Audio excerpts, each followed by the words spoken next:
I did this live stream video yesterday on my Facebook titled God is in the Fringe. And I read this piece that I wrote right after my Orange Theory workout because I get the best ideas after I work out or during my workout.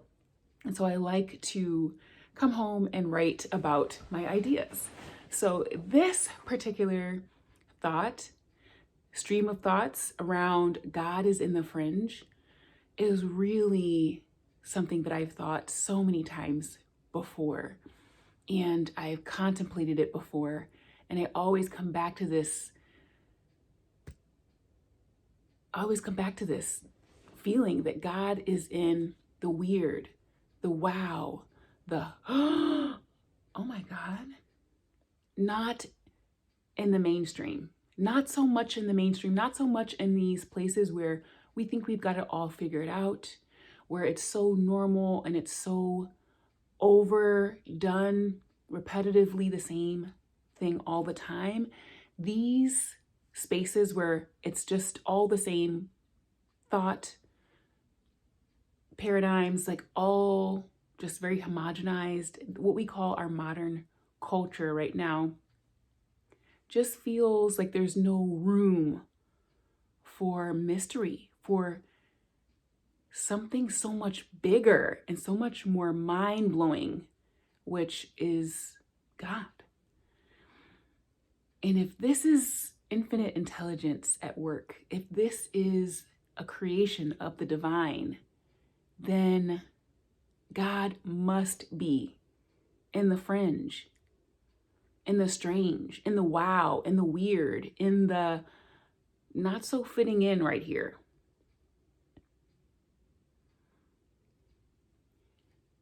And this is really a call to zoom out, to see the bigger picture. Because what we assume and act like we know is such a tiny, tiny, tiny piece of what is, even if we take into consideration that what we know about and what we can see of the universe is only 4% of what's there. And that's from this book called 4% Universe. And I mean, this is not just one of my ideas. What we can actually see of the universe is just this tiny piece. Most of the universe is dark matter, dark energy. God is in the wow. God is in the weird, in the, oh my goodness.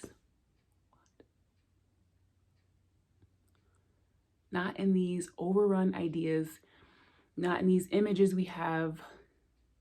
Just, no, so small-minded. There's just no way. And I love this because this is an idea that I used to be afraid to even talk about. This would be something that I would be like, oh, I can't talk about that. But it is one of my ideas. And it's an idea that I've had and I continue to have, especially when my mind is expanded. Like when I'm working out and I have all these juicy ideas, and I feel so expanded.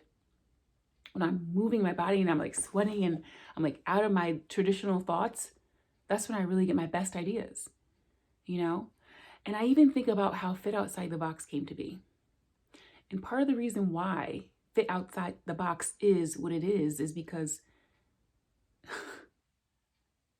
I was not only just the chunkier twin, because I have a twin sister and I was always the chunky twin. That's why I started working out, was because I was tired of being compared. I just wanted to disappear when someone noticed that we were twins because I knew what they were going to say. I knew they were going to point me out, say, this is the heavier one, the heftier one, the larger one. And I was tired of hearing that. So that's one reason I started exercising.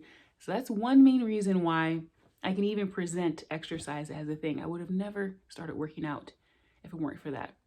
But the other piece to that is I was always comparing myself to my sister. Because my sister, in my eyes, was just more attractive, prettier.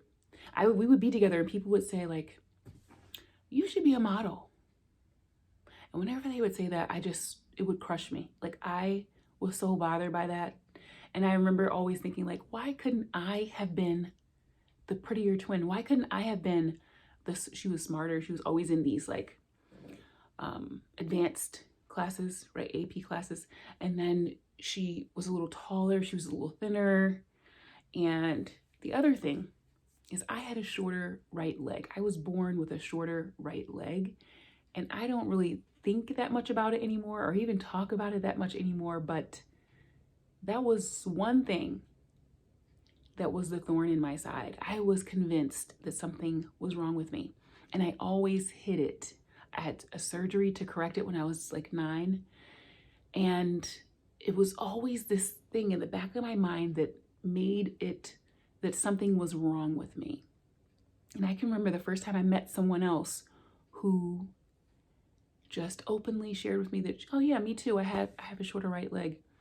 And it blew me away how okay with it she was, right? She was so okay with it.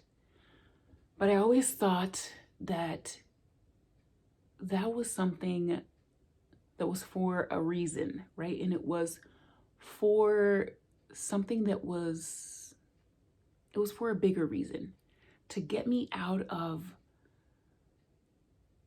thinking normally, right? It was something that I didn't like. And I always felt like this was something for me, even though I didn't know what it was, right? I didn't know what it was, but it was something that was for me. And I truly feel that about everything. Everything is for us, and everything is literally help us wake up. Everything is literally to help us to wake up.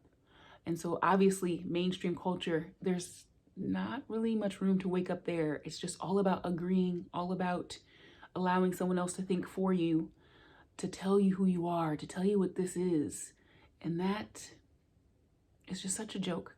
It's like it's always something amiss there, right? It's just such a tiny sliver of the big picture. And so when I say God is in the fringe, I mean, it's meant for us to take our blinders off, because we know God is in the mundane. It's just the fact that we have so many ideas about what is that we can't see the magic in what is. And that's why me deciding that I get to say what I want and taking back my space on my social media platforms, it feels very spiritual. It feels very me honoring something that I can't see, that I know is so much bigger than what I can see. And I have a lot to be grateful for, to be in that space, because that's not who I always was. And that's not how I started this channel. And a big reason why I went astray and started creating something that wasn't exactly what I wanted was because I thought I had to be something that I wasn't. I thought I had to focus on the thing that was getting attention, right? I had to focus on the thing that was the most acceptable. And so addressing the shadow, addressing the weird, the wow, the fringe in me is talking about the topics that I find to be the most fascinating and ironically are probably what I consider to be probably not that acceptable, right? And I'm openly saying that because I think there's a way to talk about that like it's just as normal as the weather without addressing the fact that I know that in my eyes, this would typically be something unacceptable to talk about, or it's not mainstream, but it's super fascinating to me.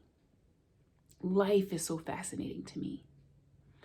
And God, and just really living into the truth of life and aligning with that is something that's so fascinating to me and such an adventure, even in just making a video. But also in my own life. I mean, it's important to me to truly lean into it and to know it in my life. Because I think I always saw spirituality as this mental pursuit of figuring things out. But the more I live, the more I realize that it's in living what feels the most aligned. Because that comes from something that I can't see. That comes from the fringe, which is so much bigger than what we think is. So I invite you to join me in taking up space wherever it is that you have hidden. I have hidden here, and it feels so good It's time. It feels so good to take up space here on this channel that I created in the first place, and in all of the social medias where I get to express who I really am. And so I invite you to do the same, to experiment, to explore, to see what else is there, because I can tell that there is so much more than what the eyes can see. I mean, this is obvious, right? From 4% universe, there's so much more. In fact, I think it's more than just, I think it's probably like 99.9%, right? Is what we can't see, not just 96% or whatever. It's like 99.9999% is what we can't see, that is so big, and it's always at work and at play. And if this is going to be a grand play, then the mainstream is just not hitting on a grand play scheme of things, right? This is a grand play. Then all of our most fascinating aspects get to come out and be a part of this play. So yeah, so join me and have fun with exploring your expression and allowing your expression to be a way to get to know yourself even more. Oh, I'm getting ready to do a sound bath, so I have this ready.